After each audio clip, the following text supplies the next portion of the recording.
예, 오늘 우리에게 주신 하나님 말씀 마태복음 24장 말씀입니다. 마태복음 24장 말씀입니다. 어제 이제 예수님께서 예루살렘을 바라보시며 우는 이야기로 이야기가 마쳤습니다. 거기부터 이야기가 시작이 되는데요. 24장 1절 2절 같이 읽겠습니다. 예수께서 성전에서 나와서 걸어가시는데 제자들이 다가와서 성전 건물을 그에게 가리켜 보였다. 예수께서 그들에게 말씀하셨다. 너희는 이 모든 것을 보고 있지 않느냐? 내가 진정으로 너희에게 말한다.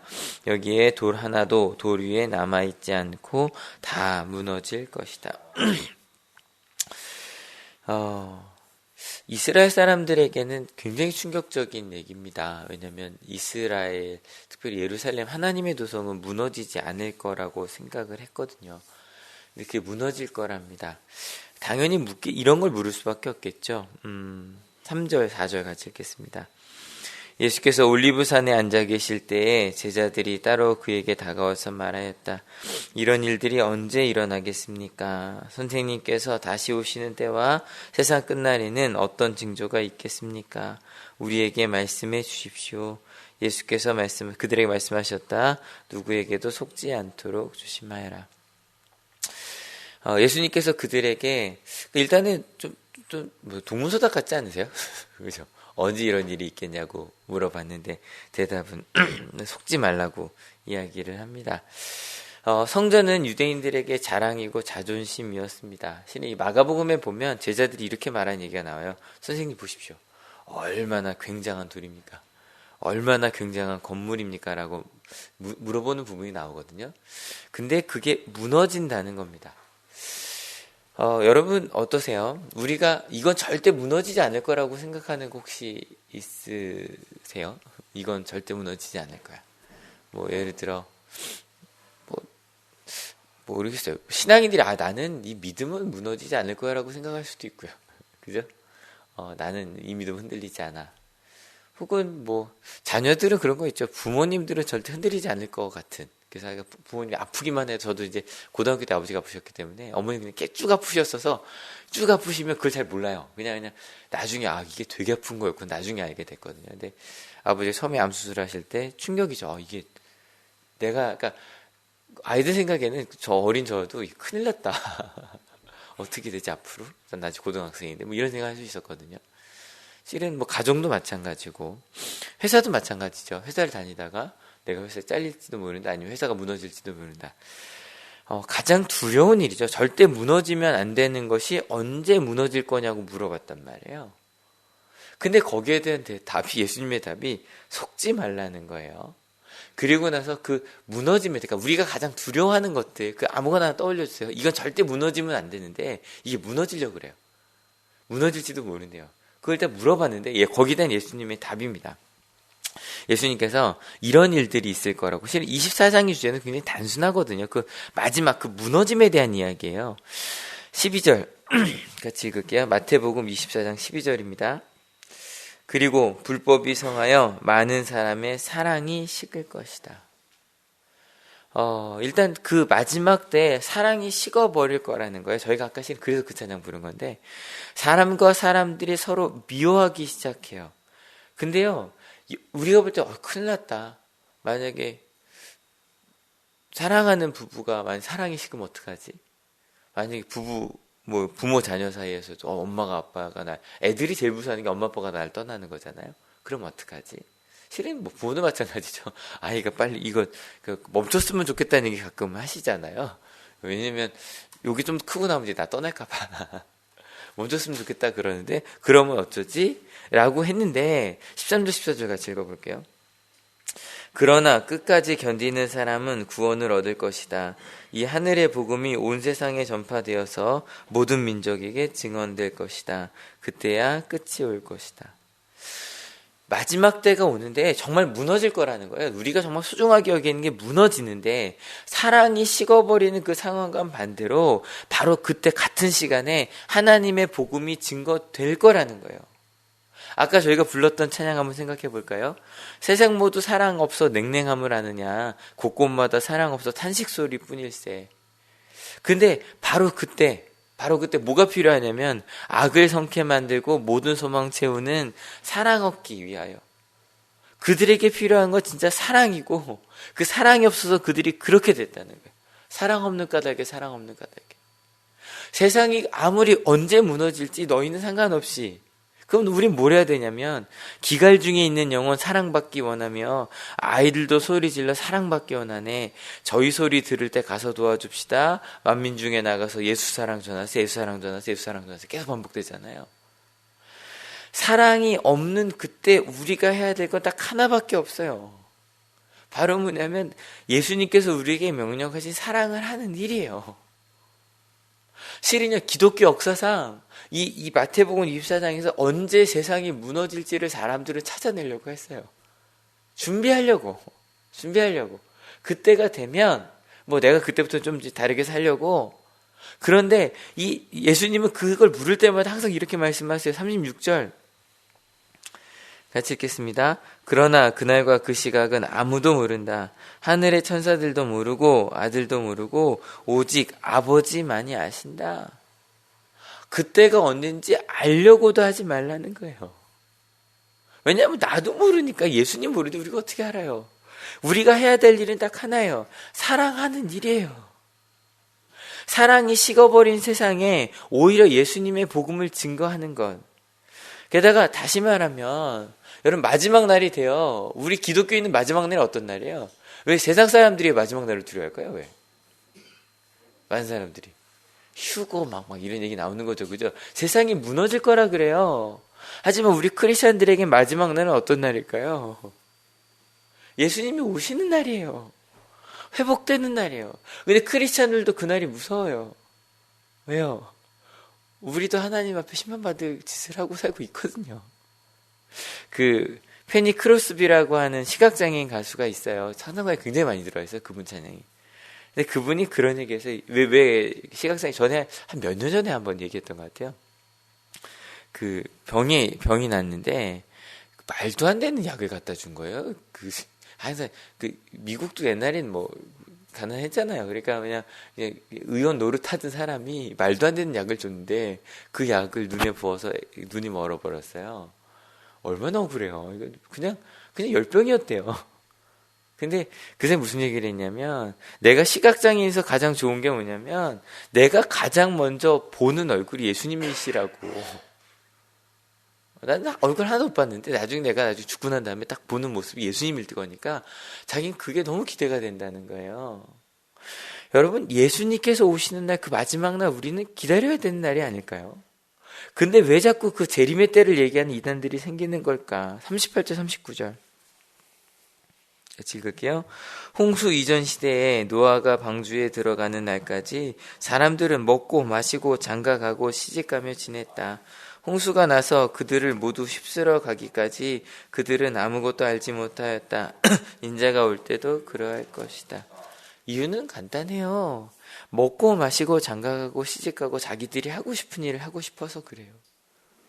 분명히 사람들에게 얘기했을 거예요. 노아도. 이게 노아란 영화를 보면 사실 노아도, 근데 거기는 막 너희들 회개해야 돼. 노아가 근데 그 말 안 하거든요. 이미 그렇게 갈 수 없는 시대가 된 것처럼 이제 그 영화에서는 그리긴 하는데, 제가 볼 때 노아는 얘기했을 거예요. 돌이켜야 한다고. 근데 사람들은 듣지 않죠. 실은 어저께 말씀 기억해 볼까요? 예수님께서 7번 우셨어요. 너무너무 안타까워서. 우리가 사랑이 없고 자기 원하는 대로만 가는, 그래서 이거 보면 난 괜찮지 않냐라고 말하는 겉모습 위선자들을 보며 우셨어요. 그리고 나서 주신 건 간단해요. 낮아지라고요. 섬기는 사람이 되라고요. 그거 되면 된다고요. 근데 그거 싫어서 우리 크리스찬들도 내 마음대로 살아요. 어떻게 하면 낮아질 수 있을까? 어떻게 하면 섬길 수 있을까? 예수님께서 가신 그 십자가의 길이 우리가 가야 되는 길임을 믿고 그 길을 노력하며 가면 되는데 그게 싫어요. 그래서 그 날을 알고 싶어요. 왜냐하면 그 날이 오면 그때 그렇게 가려고요. 예수님이 오실 때가 되면 그때 가려고요. 저희는 항상 그렇게 좀 어리석게 사는 것 같아요. 그죠? 내가 오늘 죽는다면, 실은 그 생각만 해봐도 뻔히 보이는 것들이 있거든요. 여러분, 내가 오늘 죽는다면 뭐 하실래요? 뭐 얼마 전에 죽은 스티브 잡스 씨가 항상 그러고 살았다 그러죠. 내가 오늘 죽는다고 생각했을 때 나는 그거 이해를 안 하겠다 그러면 안 할 거라고. 내가 오늘 죽는다고 생각했을 때 그럼 이 일 해야지. 그럼 그 일하고 살았대요. 뭐 그 사람은 괜히 괴팍한 사람이고 뭐 그러긴 하지만, 근데 크리스찬들은 말할 것도 없어요. 예수님 언제 오신지 모르거든요.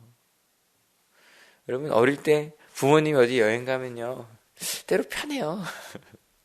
근데 갑자기 엄마가 온다 그러면 난리가 나죠. 왜냐면 청소 안 해놨거든요. 숙제 안 해놨거든요. 우리 그러고 살고 있는 것 같아요. 예수님 말씀 단순하다 그래죠. 44절 같이 읽을게요. 그러므로 너희도 준비하고 있어라. 너희가 생각하지도 않는 시각에 인자가 올 것이기 때문이다. 여러분, 우리는 어떻게 살아야 될까요? 45절부터 51절까지 마지막 나온 예수님의 대답이에요. 바로 뭐냐면 이따 읽을 거니까 신실한 종이 되라는 거예요. 신실한 종. 근데 그 신실하다는 말, 제가 항상 이렇게 두 단어가 똑같은 단어다 맨날 얘기하거든요. 믿음이라는 단어 똑같은 단어예요. 피스티오라는 그 동사랑 그 명사가 똑같이 신실하다라고도 번역이 되고요. 믿음으로도 번역이 돼요. 여러분, 예수님이 내 모습 오늘 보고 계세요. 그 말씀 들으면 어떠세요? 어떤 분은 두려워요. 저도 두렵고요. 하나님 나 다 아시면 내가 마음속으로 누구 미워한 것도 다 아시겠네. 제가 며칠 전에 그랬잖아요. 주일 예배 안 나오는 것과 내가 사람 미워하는 것과 뭐가 더 큰 죄일까요? 사람 미워하는 것과. 우리 때로 착한 척하고 살잖아요.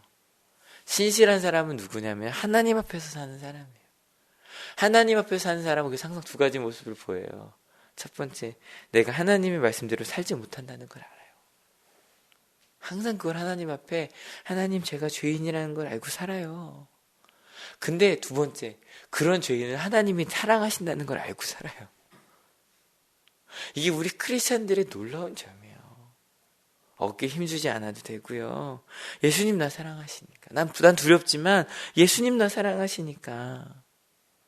그래서 정말 멋있는, 왜 멋있냐면 나 미안하다고, 나 잘못했다라고 말할 수 있는, 그게 우리 크리스찬들이에요. 여러분, 예수님 제가 가끔 물어봐요. 1년 뒤에 오신다면 뭐 하실래요? 오늘 혹시 일정 바뀌실 것 같아요? 2017년 3월 16일에 예수님 오신다면 오늘 뭐 하실래요? 다음 달은 어떨까요? 2016년 4월 16일에 예수님 오신다면 오늘 뭐 하실래요? 아니면 2016년 3월 17일 내일 오신다면 오늘 뭐 하실래요?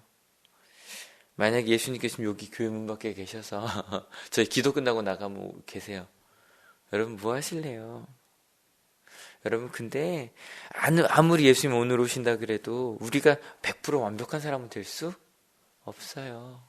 항상 주님 앞에, 우리 사랑하시는 주님 앞에 예수님 저 부족한데 근데 저 사랑하시는 그 예수님 믿어요 그러고 갈 수밖에 없는 거, 그게 바로 우리의 삶이 아닐까. 여러분, 신실하게 살아가는 우리들이 될 수 있었으면 좋겠습니다. 하나님 앞에 믿음 가지고. 근데 그 믿음 두 가지라 그랬어요. 첫 번째, 회개하는 거예요. 하나님 앞에 부족함을 느끼고요. 아니, 부족함이 아니라 죄인이잖아요. 그렇게 항상 회개 고백하고요. 두 번째, 그런 우리를 하나님이 사랑하십니다. 믿으십니까? 그 사랑 힘입어 사랑하며 살아가는 거. 언제 오실지 묻지 맙시다. 몰라요. 오늘 오실 수도 있죠. 근데 항상 이 말씀드리고 그러는데 조금만 이따 오셨으면 좋겠어요. 우리 하늘교회 가족들 다 하나님 알 때까지. 그리고 우리 온양하는 중고등학교 학생들 하나님 알 때까지. 그래서 더 열심히 살아야 되는 것 같아요. 그 하나님의 사랑 빨리 전해서 하나님 나라 올 수 있도록. 같이 말씀 읽을게요. 보시면서 두려워하지 마세요. 24장 마태복음 24장 같이 읽겠습니다. 예수께서 성전에서 나와서 걸어가시는데 제자들이 다가와서 성전 건물을 그에게 가리켜 보였다. 예수께서 그들에게 말씀하셨다. 너희는 이 모든 것을 보고 있지 않느냐? 내가 진정으로 너희에게 말한다. 여기에 돌 하나도 돌 위에 남아있지 않고 다 무너질 것이다. 예수께서 올리브산에 앉아 계실 때에 제자들이 따로 그에게 다가와서 말하였다. 이런 일들이 언제 일어나겠습니까? 선생님께서 다시 오시는 때와 세상 끝날에는 어떤 징조가 있겠습니까? 우리에게 말씀해 주십시오. 예수께서 그들에게 말씀하셨다. 누구에게도 속지 않도록 조심하여라. 많은 사람이 내 이름으로 와서 말하기를 내가 그리스도이다 하면서 많은 사람을 속일 것이다. 또 너희는 여기서 전쟁의 소문이 일어난 소식과 전쟁이 일어나리라는 소문을 들을 것이다. 그러나 너희는 당황하지 않도록 주의하여라. 이런 일이 반드시 일어나야 한다. 그러나 아직 끝은 아니다. 민족이 민족을 거슬러 일어나고 나라가 나라를 거슬러 일어날 것이며 여기저기서 기근과 지진이 있을 것이다.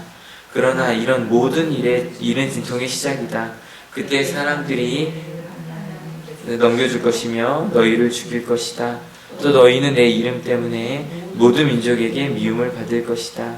또 많은 사람이 걸려서 넘어질 것이요 서로 넘겨주고 서로 미워할 것이다. 또 거짓 예언자들이 많이 일어나서 많은 사람을 흘릴 것이다. 그리고 불법이 성하여 많은 사람의 사랑이 식을 것이다. 그러나 끝까지 견디는 사람은 구원을 얻을 것이다. 이 하늘나라의 복음이 온 세상에 전파되어서 모든 민족에게 증언될 것이다. 그때야 끝이 올 것이다. 그러므로 너희는 예언자 다니엘이 말한 바 황폐하게 하는 가증스러운 물건이 거룩한 곳에 서 있는 것을 보거든 읽는 사람은 깨달아라. 그때에 유대에 있는 사람들은 산으로 도망하여라. 지붕 위에 있는 사람은 제 집 안에 있는 물건을 꺼내려고 내려오지 말아라. 밭에 있는 사람은 제 겉옷을 가지러 뒤로 돌아서지 말아라. 그날에는 아이를 뵌 여자들과 젖먹이를 가진 여자들은 불행하다. 너희가 도망하는 일이 겨울이나 안식일에 일어나지 않도록 기도하여라. 그때 큰 환란이 닥칠 것인데 그런 환란은 세상 처음부터 이제까지 없었으며 앞으로도 없을 것이다. 그 환란의 날들을 줄여두지 않으셨다면 구원을 얻을 사람이 하나도 없을 것이다. 그러나 선택받은 사람들을 위하여 하나님께서 그 날들을 줄여주실 것이다. 그때 누가 너희에게 말하기를 보시오 그리스도가 여기 계시오 혹은 아니요 여기 계시오 하더라도 믿지 말아라. 거짓 그리스도들과 거짓 예언자들이 일어나서 큰 표징과 기적을 일으키면서 할 수만 있으면 선택받은 사람들까지도 흘릴 것이다. 보아라 내가 너희에게 미리 말하여 둔다. 그러므로 그들이 너희에게 보아라 그리스도가 광야에 계신다 하고 말하더라도 너희는 나가지 말고 그리스도가 골방에 계신다 하더라도 너희는 믿지 말아라. 번개가 동쪽에서 나서 서쪽에까지 번쩍이듯이 인자가 오는 것도 그러할 것이다. 죽음이 있는 곳에는 독수리가 모여들 것이다. 그 환란의 날들이 지난 뒤에 곧 해는 어두워지고 달은 그 빛을 잃고 별들은 하늘에서 떨어지고 하늘의 세력들은 흔들릴 것이다. 그때 인자가 올 징조가 하늘에서 나타날 터인데 그때에는 땅에 있는 모든 민족이 가슴을 치며 인자가 큰 권능과 영광에 쌓여 하늘 구름을 타고 오는 것을 보게 될 것이다. 그리고 그는 자기 천사들을 큰 낙발소리와 함께 보낼 터인데 그들은 하늘 이 끝에서 저 끝까지 사방에서 그가 선택한 사람들을 모을 것이다. 무화과 나무에서 교훈을 배워라. 가지가 연하여지고 잎이 돋으면 너희는 여름이 가까이 온 줄을 안다. 이와 같이 너희도 이 모든 일을 보거든 인자가 문 앞에 가까이 온 줄을 알아라. 내가 진정으로 너희에게 말한다. 이 세대가 끝나기 전에 이 모든 일이 다 일어날 것이다. 하늘과 땅은 없어질지라도 나의 말은 결코 없어지지 않을 것이다. 그러나 그날과 그 시각은 아무도 모른다. 하늘의 천사들도 모르고 아들도 모르고 오직 아버지만이 아신다. 노아의 때와 같이 이 인자가 올 때에도 그러할 것이다. 홍수 이전 이 시대에 노아가 방주에 들어가는 날까지 사람들은 먹고 마시고 장가가고 시집가며 지냈다. 홍수가 나서 그들을 모두 휩쓸어 가기까지 그들은 아무것도 알지 못하였다. 인자가 올 때에도 그럴 것이다. 그때 두 사람이 밭에 있을 터이나 하나는 데려가고 하나는 버려둘 것이다. 두 여자가 맷돌을 갈고 있을 터이나 하나는 데려가고 하나는 버려둘 것이다. 그러므로 깨어 있어라. 너희는 너희 주님께서 어느 날에 오실지를 알지 못하기 때문이다. 이것을 명심하여라. 집주인이 도둑이 밤 몇 시에 올지 알고 있으면 그는 깨어 있어서 도둑이 집을 뚫고 들어오도록 내버려 두지 않았을 것이다. 그러므로 너희도 준비하고 있어라. 너희가 생각하지도 않은 시각에 인자가 올 것이기 때문이다. 누가 신실하고 슬기로운 종이겠느냐? 주인이 그에게 자기 집 하인들을 통솔하게 하고 제때 양식을 내주라고 맡겼으면 그는 어떻게 해야 하겠느냐. 주인이 돌아와서 볼 때에 그렇게 하고 있는 그 종은 복이 있다. 내가 진정으로 너희에게 말한다. 주인은 자기 모든 재산을 그에게 맡길 것이다. 그러나 그가 나쁜 종이어서 마음속으로 생각하기를 주인이 늦게 오시는구나 하면서 동료들을 때리고 술친구들과 어울려 먹고 마시면 생각하지도 않은 날에 뜻밖의 시간에 그 종이 주인이어서 그 종을 처벌하고 위선자들이 받을 벌을 내릴 것이다. 거기서 슬피 울며 이를 가는 일이 있을 것이다. 함께 기도하시겠습니다. 주님, 그 마지막 날에 예수님 오실 겁니다. 저희가 해야 될 일은 주인이 우리에게 맡기신 일, 사랑하는 일, 그 복음을 전하는 일, 그리고 이 땅의 법이 아니라 높아지고 많은 사람을 억누르는 그런 법이 아니라 낮아지고 섬기는 자가 되는 것이 얼마나 행복한 일인지, 그리고 그것이 하나님의 나라를 이룰 수 있다는 것을 보여주는 것, 그것이 우리가 해야 할 일입니다. 신실한 종이 되어 슬기로운 종이 되어 그 길을 걸어가는 저희가 되게 하여 주시옵소서. 하나님, 여전히 우리 마음속에 낮아지고 그리고 섬기는 것은 바보 같은 일인 것 같은, 그렇게 해서 이 세상을 살아갈 수 있을까라는 그런 마음이 있는 것도 주님 아시죠? 근데 하나님, 아침마다 주님이 말씀하여 주십니다. 내가 함께 할게. 두려워하지 마. 사랑하는 아들아 딸아, 내가 함께 할게. 내가 이 땅의 주인이야. 그 주님의 뜻, 주님의 길, 이 땅에 창조 주신 그 하나님의 길을 오늘도 살아내는, 그래서 특별히 우리 자녀들에게, 우리 후손들에게, 그리고 우리 옆에 있는 사람들에게 다른 것 아니라 사랑하는 것이, 낮아지는 것이, 섬기는 것이, 그것이 가장 행복한 길이라고 알려줄 수 있는 우리 한올교회가, 우리 오늘 한올 중고등학교가 되게 하여 주시옵소서. 감사합니다. 예수 그리스도 이름으로 기도했습니다. 아멘. 하늘에 계신 우리 아버지여, 이름이 거룩히 여김을 받으시오며 나라의 마옵시며 뜻이 하늘에서 이룬 것 같이 땅에서도 이루어지이다. 오늘날 우리에게 일용할 양식을 주옵시고 우리가 우리에게 죄 지은 자를 사하여 준 것 같이 우리의 죄를 사하여 주옵시고 우리를 시험에 들게 하지 마옵시고 다만 악에서 구하옵소서. 되게 나라와 권세와 영광이 아버지께 영원히 있사옵나이다. 아멘.